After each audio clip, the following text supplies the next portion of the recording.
اعوذ باللہ من الشیطان الرجیم بسم اللہ الرحمن الرحیم قل اعوذ برب الناس ملک الناس الہ الناس من شر الوسواس الخناس الذی یوسوس فی صدور الناس من الجنۃ والناس بسم اللہ الرحمن الرحیم قل اعوذ برب الفلق من شر ما خلق ومن شر غاسق اذا وقب ومن شر النفاثات فی العقد ومن شر حاسد اذا حسد۔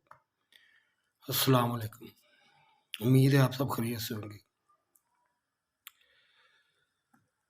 بات یہ ہے، ایک اور ڈیورس تھی۔ یہ تھا واقعہ جب میں ملیشیا سے کوریا جاتا ہوں کام کرنے کے لیے، کیونکہ حالات کافی ٹف تھے۔ ایک سیٹھ نے دھوکہ دیا تھا، کار بلڈنگ ورکشاپ بنائیں گے، تھوڑا سا ایڈوانس اس نے دیا، باقی ان کے پاس بھی اتنا نہیں تھا، تو 3-3.5 لاکھ روپیہ لے کے میرا بھائی میرے پاس آ گیا، پیچھے گھر اکیلا۔ یہ ہوا جی۔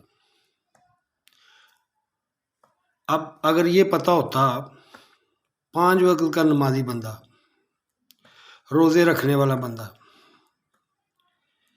کیا اس کے لیے روزی نہیں تھی یہاں پہ؟ اس کو محبت ملتی تو وہ بھوکا بھی رہ لیتا۔ جب اگر وکٹری پہ ہی ہوتا ہے سارا، پیسے کے ذریعے ہوتا ہے ایمان تازہ، تو پھر یہی انجام ہوتا ہے۔ بہرحال مجھے دل میں سکون نہیں تھا یہ کہ یار یہ تو تھا وہاں پہ، یہ بھی ادھر آ گیا، جیسے ہوتا ہے نا بھائی، باقی اللہ جانتا ہے۔ وہ میرا گھر اس طرح ٹوٹا۔ میں نے کہا کہ یہاں پہ اب نہ تو اتنے میں بزنس ہو سکتا ہے، تو یہاں پہ نہ ہی اتنی تنخواہ ہے اس وقت کہ ہم کر لیں۔ میں نے پروگرام بنایا کہ میرا بھائی ادھر نہ رولے، یہ گھر جائے ماں باپ کے پاس، بیوی بچوں کے پاس، ایسے محافظ بن کے۔ یہ تھا، میں کوریا چلا جاتا ہوں کیونکہ مجھے کینیڈا کا ویزا چاہیے تھا، اس کی صرف انٹری تھی۔ اس وقت دہشت گردی ہوئی تھی، ویزے بہت مشکل ہوئے تھے پاکستان پاسپورٹ پہ۔ ایون سنگاپور نے، میں جہاں پہ 2-3 دفعہ گیا ہوں، انہوں نے کہا کہ آپ مشکل ہو گیا تھا، 9/11 ہوا تھا۔ تو میں نے کہا چلو جاپان چلا جاتا ہوں۔ ایک پیکج ٹور اخبار سے ہی نکالا، اس میں میں نے پہلے کوریا کا ویزا اپلائی کیا، اب کوریا کا لگ گیا ویزا۔ وعدہ تھا، انہوں نے کہا چلو پہلے آپ ادھر سے ہو پھر جاپان چلے جانا۔ یہ ہوا مشورے کے ساتھ، ویسے ادھر بھی اچھے پیسے بنتے تھے۔ بہرحال میری بیوی اور میں دونوں گئے وہاں پہ، 15 دن کا ٹور تھا۔ یہ ورلڈ کپ کے بعد گئے تھے ہم، سیر وغیرہ کی۔ خیر پیسے جو تھے میرا لگا اس وقت صرف 50-60 ہزار روپیہ، باقی میں نے اپنی بیوی کو دے دیے۔ اس کی ٹکٹ بناؤ، اس کو ادھر نہیں رہنے دینا، اس کو گھر بھیجنا ہے۔ میں نے بڑی سختی سے تاکید کی کیونکہ یہ رولے نہیں، بڑا مشکل ہوتا ہے وہاں پہ، کیونکہ جو میرے دوست تھے نا وہ مجھے گھما گئے تھے، تو اس کو بھی گھما جاتے، نیا تھا۔ پھر کیا ہوا، وہاں سے قرآن پڑھتا رہا، نماز پڑھتا رہا، کام بھی کرتا رہا۔ پھر 2 برے بندے آئے، آ کے مسئلے روز دھمکییں، کوئی نہ کوئی مسئلہ بنا دینا۔ یہ ہونا شروع ہو گیا میرے ساتھ۔ 2 سال برحال میں نے کام کیا، وہ میں پیسے بھیجتا رہا۔ اس کے بعد تھوڑی لڑائی ہوئی ادھر، میں بھی بڑا دل برداشتہ ہوا۔ میں نے کہا چلو حالانکہ میں نے کام لگوایا تھا، وہ بھی ایک قصہ ہے کہ وہاں پہ جو رہائش ملتی ہے نا فلیٹ کی، وہ کسی عام بندے کو نہیں ملتی، نہیں تو کنٹینر میں ہی سونا پڑتا ہے۔ بڑی مہنگی رہائش ہوتی ہے جاپان کوریا میں، چھوٹا سا گھر بھی۔ 2 مہینے میں سخت سردیوں میں کنٹینر میں رہا۔ باس نے دیکھا کہ یہ بھاگے گا تو نہیں کہ میرے پیسے نہ ضائع ہو جائیں، اس نے پہلے پرکھا۔ پھر جب میں پکا ہو گیا، اس نے مجھے گھر لے دیا اور ساتھ میں کہا کہ 1-2 کو بندے اپنے اور کر لو۔ تو ظاہر ہے میں نے پاکستانی کرنے تھے، اور وہ کیے جن کو زبان آتی تھی۔ تو وہ جو زبان والے تھے وہ بھائی ہمیں فارغ پہ تل گئے کہ ہمارے مطابق چلو، 12 گھنٹے 10 گھنٹے لگائیں 8 گھنٹے کی بجائے. تو میں ان کے ساتھ اس معاملے میں کمپرومائز نہ کر سکا. لڑائی ہوئی، باس مجھے اپنے گھر لے گیا دوبارہ. پہلے اس نے کنٹینر میں تھا، پھر اس نے اپنے گھر میں رکھا. پھر عید آئی. جب عید آئی تو پھر آ گئے مجھے لینے. نہیں یار اچھا نہیں لگتا، ہماری نا بستی ہوتی ہے، ہماری یہ بستی ہے کہ عید والے دن بھی. بہرحال جب میں اپنا بیگ اٹھا رہا تھا نا، وہ میرا باس بڑے افسوس سے مجھے دیکھ رہا تھا. دکھ بھی اسے ہوا. تو دکھ ہونے کی وجہ سے میں بھی بہرحال میں نے اس وقت تو یہ نوٹ نہ کیا. میں واپس آ گیا، وہی چکر پھر شروع ہو گیا. میں نے کہا یہ روز کی کل کل سے نہ تو میں اپنا نہ کوئی اور کسی جگہ پہ کام ڈھونڈ لیتا ہوں. اب یہ سمجھ نہیں تھی کہ یہاں پہ تمہیں کام آتا ہے اور تم سیکھ بھی گئے ہو، زبان کی اتنی خاص ضرورت نہیں ہے. جو جہاں پہ نیا کام لگنا ہے اس کی نئی زبان ہوگی. بالکل انجان تھا تو وہ نہ کہیں پہ کام پسند نہ آیا، کہیں پہ زبان کو دوبارہ. بہرحال میں نے رول گیا. میں وہاں پہ کہیں پہ 15 دن لگائے، کہیں پہ 4 دن لگائے، کہیں پہ کتنے. مذاق بن گیا. میں زخمی بھی ہوا. چرچ گیا، انہوں نے ہیلپ کی، اور اپنے تو دیکھ کے دور ہٹ جاتے تھے، پتہ نہیں کیا وجہ تھی. اب میں نے اس نیت پہ 1 مہینہ کام کیا کہ اب میں نے یہ تنخواہ لے کے تو ٹکٹ بنا کے تو میں گھر چلا جاؤں گا. یہ ہے میرے ذہن میں، کیونکہ چلو میں وہاں پہ 2 سال بیٹھ کے انتظار کر لیتے ہیں بچوں کو، اس کو جب نیشنلٹی مل جائے گی تو میں ادھر چلا جاؤں گا. یہ میرے ذہن میں تھا. ٹھیک ہے، اچھا کے لیے سوچتا ہے نا آدمی. اب میں نے وہاں پہ کام کرنا شروع کیا تو میں نے اچھا کام کیا. ڈائی وغیرہ کا تھا کام، تو باس کو یقین ہو گیا کہ یہ کام کرے گا. تو اب جہاں پہ میں رہتا ہوں وہاں پہ روز جوا ہوتا ہے. ہر رات کو میں وہاں پہ سوتا ہوں. نہیں کھیلا پورا مہینہ، بےرام بھی ہوا. سارا رات کھپ میں نے سونا ہے، لیکن پھر بھی کمپرومائز کرنا پڑتا ہے. جس دن مجھے تنخواہ ملی نا تو انہوں نے مجھے بٹھا لیا زبردستی. نہیں یار نہیں، ان کے ذہن میں تھا کہ یہ پیسے ہار جائے گا تو یہ ادھر ہی رہے گا یا کہاں جائے گا. یہ تھا پلاننگ.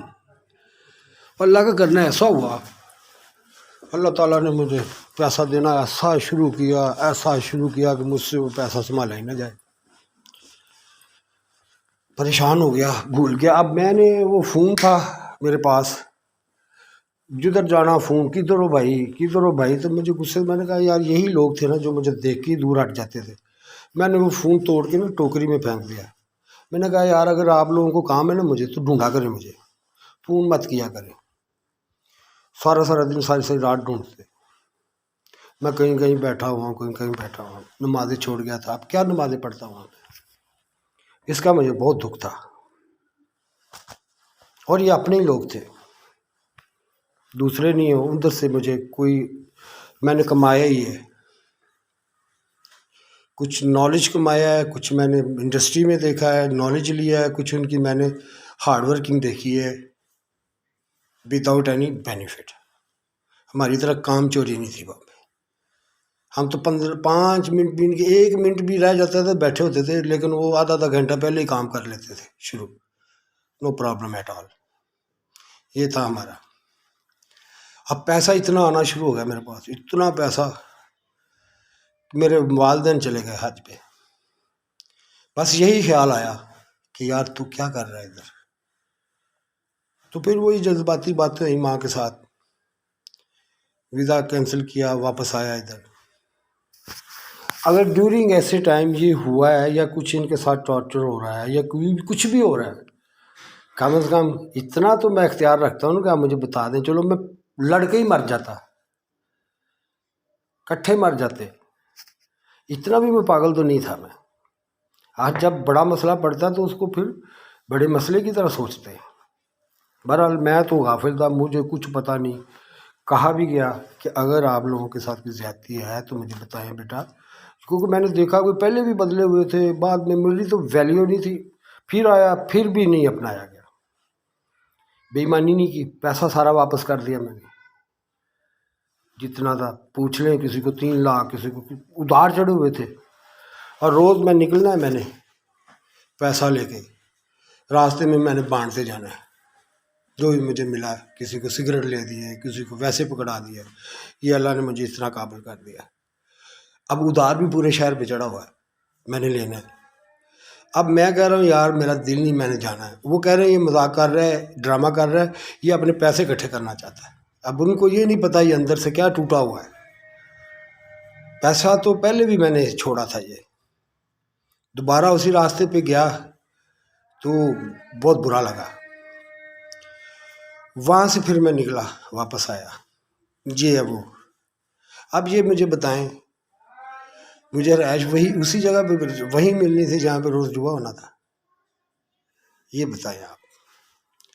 وہ جو کورین باس تھا نا، میں اس وقت پھر آ گیا، جب حالات ہی ایسے، نمازیں چھوٹ گئی تو میں بیئر پی کے نا کام کرتا ہوتا تھا، جب میں کہ تھوڑا نا ٹینشن نہ آئے، ماسک لگا لینا میں نے، حالانکہ یہ قانون کے خلاف ہے۔ میں نے ماسک لگا لینا، کسی کو بدبو نہ آئے، کیونکہ ادھر میں سگریٹ وغیرہ نہیں ہوتا تھا۔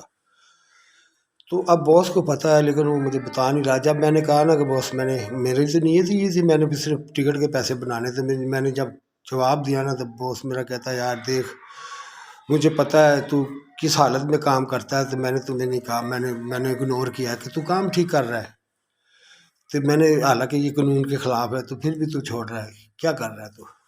میں نے کہا نہیں، میرے بچے ہیں، بچی ہو گئی تھی اس وقت جو ایریا، تو میں نے تصویر بھی نہیں دیکھی تھی، میں نے کہا تو جا کے دیکھوں گا۔ یہ ہوتے قسمت کی باتیں، جب دکھ ہونے ہوں تو ایسے ہوتے ہیں۔ بہرحال واپس آیا، میں بڑا رلا ہو جب دین کی بات کرتا تھا، ساتھ میں کام ٹھیک کرتا تھا، کہیں پہ بھی عزت نہیں تھی، کیونکہ پیسہ جب تک رہا، جب پیسہ ختم ہوا تو مذاق ہونے شروع ہو گئے، ہنسنا شروع ہو گئے۔ تو پھر اللہ تعالیٰ نے مجھے ایک چیز بتائی، نگاہ نیچے کر کے چلیں آپ۔ میں نے جب نگاہ نیچے کی تو وہ اگنور ہو گئے سارے، جن سے مجھے دکھ ہوتا تھا، ابھی بھی وہی ہو رہا ہے، اب ذرا کھلم کھلا ہو رہا ہے، اس وقت ذرا طریقے سے ہو رہا تھا، میری سمجھ میں نہیں آ رہا تھا۔ تو وہ جب میں نے نگاہ نیچے کی نا تو مجھے بڑا سکون ملا۔ میں نے دیکھا قرآن جگہ جگہ پہ بکھرا پڑا ہے، اخباروں کی صورت میں نے وہ اکٹھا کرنا شروع کر دیا۔ وہ میں نے لے آنا، لا کے میں نے پکڑا دینا، لو اس کو سمجھ بھی لینا، پڑھ لینا، تو اس کو نا رکھ دو، دراز بھر جاتا تھا اخباروں سے۔ تو پھر مجھے احساس ہوا کہ یار یہ جو بتایا جا رہا ہے، یہ جو ہو رہا ہے، یہ بالکل ہمیں ٹرک کی بتی کے پیچھے لگایا ہوا ہے۔ تو پھر میں نے بولنا بھی، ظاہر ہے آپ پڑھتے ہیں تو پھر بولتے ہیں یار آپ لوگوں کو پتہ ہی نہیں ہے۔ مجھے کیا پتا تھا کہ ان کو سب پتہ، یہ مجبور ہیں یا اگنور کیے ہوئے ہیں خود ہی، جیسے اب قرآن کو پیٹھ پیچھے پھینکا ہوا ہے۔ کہتا ہوں تو غصہ لگتا ہے، سمجھے ہی نہیں، اسی لیے آپ فتنے میں آ گئے، آپ پروپیگنڈے میں آ گئے، آپ کو خود پتہ نہیں تھا۔ جو اصل کام تھا آپ کا یہاں پہ آنے کا، وہ آپ نے کسی کے ہاتھ میں دے دیا، اور خود جوتا کپڑا مکان کے پیچھے پڑ گئے۔ وہ کام اپنے ہاتھ میں رکھتے، جوتا کپڑا مکان کسی اور کے دیتے پھر بھی آتا آپ کو۔ یہ تھا، اس کے لیے ہوتا ہے کہ خود پڑھنا، خود گین کرنا، کوئی آپ کو راستہ دکھائے گا، چلنا تو آپ نے ہے نا۔ یہ ہوا جی، وہ ہارڈ ترین اور سخت ترین تھا کہ گاڑی میرے پاس، اور 4 سال 5 سال سڑک توڑ پورے پنجاب، جہاں پہ جب وٹا ہی وٹا تھا، سارے اتفاقاً تو نہیں ہو سکتے، یہ سارا۔ بہرحال رو تو ہو کے پھر جانا پڑا، گیا میں واپس۔ پھر اللہ نے مجھے صحیح میچور کر کے لایا، پھر اللہ نے مجھے اپنے مشاہدے دکھانے شروع کیے۔ اب خود نہیں رکھتے تو اوروں کے بجھاتے ہیں چراغ، یہ ہے۔ ہر جگہ پہ میرے ایمان کو ٹیسٹ کیا گیا، توڑنے کی کوشش کی گئی تو مجھے احساس ہوا خود نہیں رکھتے تو اوروں کے بجھاتے ہیں چراغ۔ تو پھر میں نے ایک دو دفعہ کہا بھی کہ آپ اپنا کریں، میرے بن کے پیسے دے دیے ایک باس نے، یہ $10,000 ڈال دو، بن کے 9,000 ہے، 10,000 دے دیا۔ میں گنتا نہیں تھا، اعتبار کر لیا۔ اب میں وہاں کے گیا، مشین میں رکھا، 1000 اکٹھا ود گیا۔ میں سمجھ گیا یا مجھے یہ لالچ دیا گیا ہے، کھولو اس سے جو ابھی بچا ہوا ہے۔ میں نے باس سے آ کے میں نے کہا باس شرم آنی چاہیے آپ لوگوں کو، یہ بھی کوئی آزمانے کا طریقہ ہے؟ کیوں ایسی کوشش کرتے ہو؟ خدا نہ خواستہ اگر اللہ میری حفاظت نہ کرے تو میں تو کل کو بولنے جوگا بھی نہیں رہوں گا۔ یہ میں نے بار بار کہا، اللہ ان کا بھلا کرے۔ اشاروں میں بتاتے رہے، ڈرتے ایسے ہیں جیسے موت سے ڈرتے ہیں۔ اگر جب اتنے ہی بہادر ہو تو اشاروں سے کیا ہے، سیدھا بھی بتا دیں گے نا آگے کھڑے ہو گئے تو کچھ نہیں ہونے والا۔ جب لکھی ہے تب ہی آنی ہے، پہلے نہیں آنی۔ یہ تو اس لیے نا ڈرتے ہیں کہ عزت کیا ہے؟ عزت تو رب کی ہے۔ بندہ تو ایک منی کے قطرے گندے خون سے پیدا ہوا ہے، یہ انسان، اس کو شرف بخشا ہے تو پھر عزت رب کی اور اس کے نبیوں کی کرنی چاہیے۔ ہم منہ سے تو بڑا نام لیتے ہیں، لیکن جب ویسا کام کرنا پڑے تو پھر دنیا میں آپ کی عزت نہیں رہتی۔ یہ ہے ہمارا عزت کا ڈیپ انسائڈ۔ ٹھیک ہے، اپنی عورتوں کو ایجوکیٹ کریں تاکہ وہ بچوں کو ان کا ریوارڈ سکھائیں، ان کو عزت کرنا سکھائیں۔ میں تو کئی دفعہ کہتا ہوں اپنے آپ کو پہچانو، ساری خواہشیں پوری ہو جائیں گی اور خواہش رہ بھی نہیں جائے گی، ہر حالت میں سکون ملے گا آپ لوگوں کو۔ یہ ایک واقعہ ہے۔ میں اب آپ کو دوسرا واقعہ سناتا ہوں، ملیشیا والا۔ اللہ حافظ۔